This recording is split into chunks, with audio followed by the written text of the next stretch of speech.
turabasuhuje mu izina rya Yesu Kristo. Yesu wo mu ijuru nabaho umugisha. Tunezejwe n'Imana iduhaye uyu mwanya mu izina rya Yesu kugira ngo twongere tuganire ku ijambo rya Yesu. Uyu munsi ukubera umugisha kandi uyu munsi utubera umunezero mu izina rya Yesu. Haleluya. Tunejejwe n'Imana ibadutije akanya nkaka. Wakabona nkaho ataraka igiciro, ariko burya reka nkubwire, umwanya wari wo wose ujye uha agaciro. Hari umuntu umweruka kujya kwivuza indwara, yivuje amasaha 3 kuri bomboni, bamuca $1,800,000. Bamuciye $1,800,000, ararira cyane araboroga. Muganga aramubwira ati ese wa muntu we kurira, ikibazo nuko udafite amafaranga cyangwa? Aramubwira ati muganga, ntago ndizwa nuko nafite amafaranga, niyo yaba ari $1,100,000 ntacyo zintwaye. Ikintu kimbabaje ni uburyo uwampaye uyu mwuka imyaka mfite irenga 50 nta giceri yigeze anyishyuza. Mwebwe mukaba munija akuka k'iminota, nziko n'ubundi amaherezo ndapfa, mukaca amafaranga angana gutyo. Aje kunyishyuza buri masaha 3 akayabarira $1,800,000. Abuzukuru cyangwa uruvivi cyangwa ubuvivure bwazamwishyura. Haleluya. Guha uyu mwanya agaciro no gutaha agaciro, ariko no agaciro.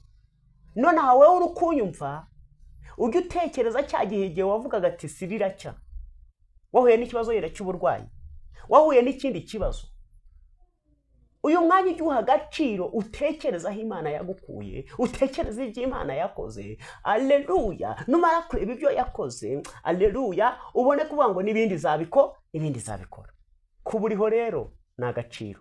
Imana nishimwe. Kadusomeza buri 118, turasoma umurongo wa 5 tugeze umurongo wa 7 mu izina rya Yesu. Haranditse ngo, ubwo nari mu mubabaro nambaje Uwiteka.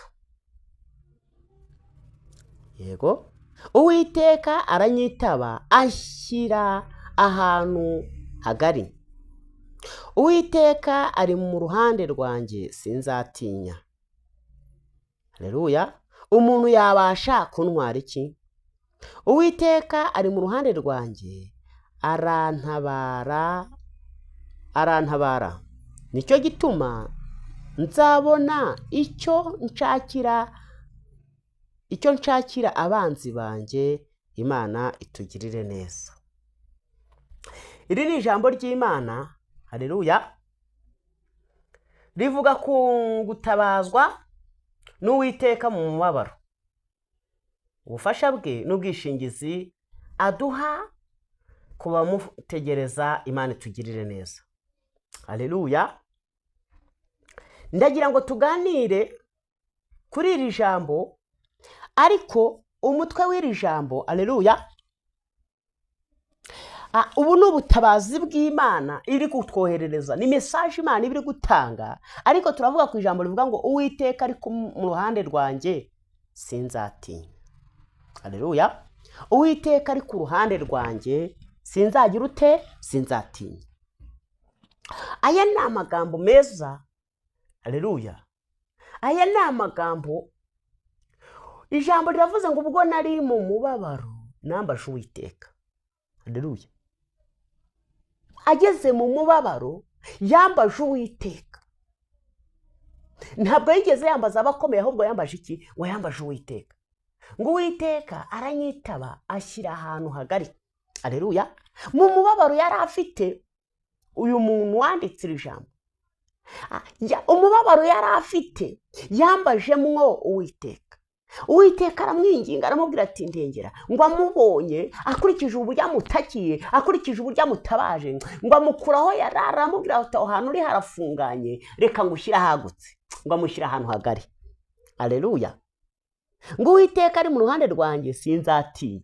Haleluya. Burya reka nkubwire, hari umuririmbyi yavuze ngo abanzi baragwiriye barwanya Uwiteka, ariko tuzabanesha twambaye intwaro zose, ingofero y'agakiza, inkweto y'amahoro. Ibyo biradukomeza. uwiteka ari mu ruhande rwanjye sinzatinya. Ibiri kukubaho byose n'ibiri kukugeraho, niba uri mu ruhande rw'uwiteka jya umenya ngo ntutinye. Imana wibuke yigeze kubwira Mose ngo igihe bagucumuraga Abisirayeli babaje igishushanyo Arironi wakishushanyije, ngo Arironi wakibumbye cyangwa wakiyagije, Abisirayeli ngo bari biyononye bacumuye ku Uwiteka. Uwiteka aravuga ngo Mose amanutse umusozi abwira Abisirayeli ngo abari mu ruhande rw'Uwiteka baze hano. Abasigaye bose bakubitwa iki? Ngo bakubitwa inkota, kuko batari mu ruhande rw'Uwiteka nyine. Abo birobanuye bose bakajya mu ruhande rutari rw'Uwiteka bakigumura, bose inkota y'Uwiteka yarabariye. Mujye mumenya icyiciro murimo, nimukajya mugendera muri kirabaye. Nujya uri kumwe n'Imana ujye umenya ngo suzatinya. Ariko igihe uri mu migambi y'ababisha, igihe uri mu migambi y'akagambane, ujye umenya ngo icyagutera cyose cyagushobora, kuko ntanga bigukingira ufite, ntanga bigukingira. Imana itugirire neza. Uwiteka ari mu ruhande rwanjye sinzatinya. Uwiteka aracyari mu ruhande rwawe. Ibyagutinyaga biracyagutinya. Yenda aha hantu nkunda gutekereza ku bantu bakunze nko gusengera abandi, nk'abantu bagiye basenga nyine bakavuga ngo Imana yagiye bakoresha ibitangaza. Ugasanga nk'umuntu yenda Imana yamuhaye ubutware bwo gukiza indwara, kugira ikiyenda igihe cya kera, ariko yenda bakaba yarabivuyemo. Ariko ndagira ngo nkubwire ngo iyo avuye mu ruhande rw'Uwiteka, bya bindi yirukanye bimuzaho bikaba byinshi kuri we, bikajya no mu bandi biwe. Ugasanga byafashe abana, niba ari umugabo byafashe umugore, niba ari umugore byafashe umugabo, ugasanga byagiye no mu muryango biranyanyagirayo, ugasanga bose bahora bakambakamba. Kuko wa muntu umwe wari uri mu ruhande rw'Uwiteka yahagarariraga umuryango, avuye no mu ruhande rw'Uwiteka asenya umuryango. Ibyawutinyaga byose birawonona. Burya iyo usenga jya umenya ngo uri ingabo ukingirije abandi imyambi ya Satani, kuko Imana ntabwo yakemera kubabaza umuntu. Iba igiye mu muryango wawe niwe bibabaje, kuko nawe mubababaruzamo. Niyo mpamvu iyo usenga buryo uvuga ngo Mana nabo tuziranwe ubafashe, n'inshuti zanjye uzifate, ngo ufate kandi n'umuryango wanjye.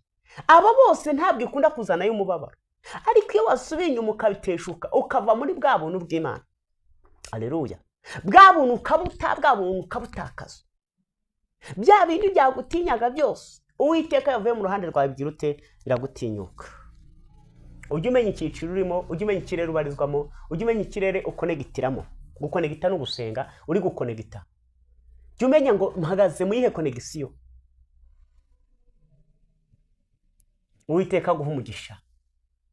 Arongera aravuga ngo Uwiteka ari mu ruhande rwanjye, haleluya, arantabara.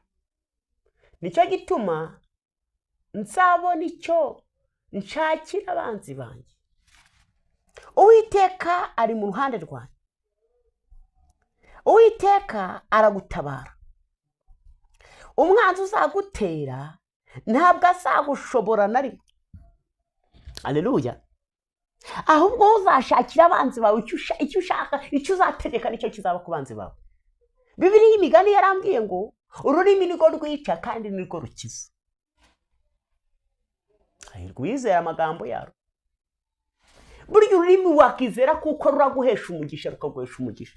Burya ururimi rwaguhesha umuvumo nabwo bigakunda. Reka nkubwire, burya hari ijambo rimwe wavuga rikakwicisha, hari n'ijambo rimwe wavuga rikagukiza. Ibyo byose ni ururimi. Rero kubera ko ururimi ari wowe urugenga, ugomba kwizera ibyo ruzana. Burya hari igihe bantu b'Imana, burya umuntu ufunzwe akenshi hari abantu bafungwa n'ururimi.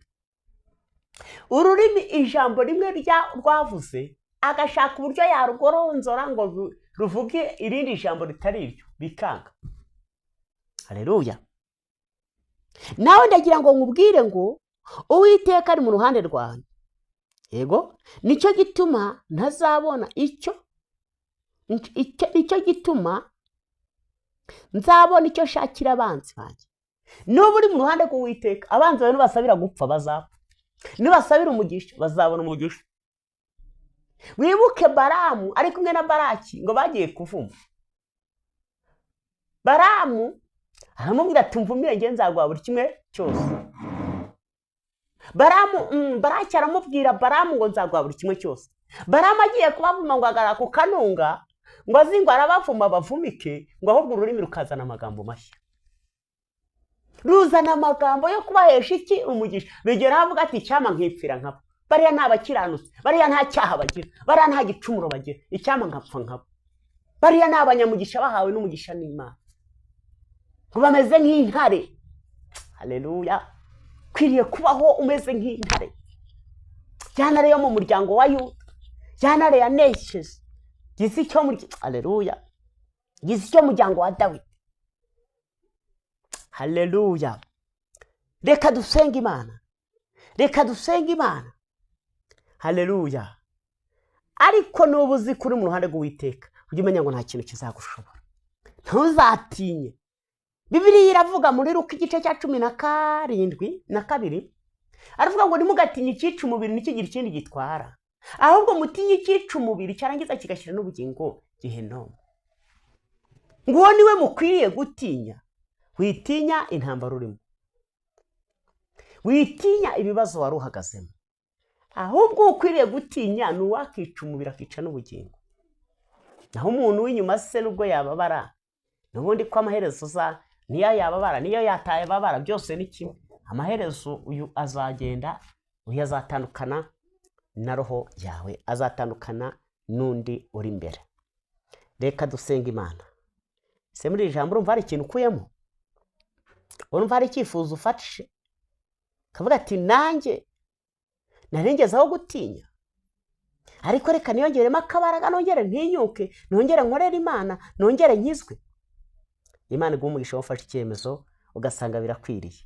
Kuva uyu munsi Imana igushoboze kandi iguhe kunesha mu izina rya Yesu, kandi Uwiteka aguhe guhagarara mu ruhande rwe. Haleluya. Uwiteka ahagarara mu ruhande rwe, nta kintu utinya. Haleluya.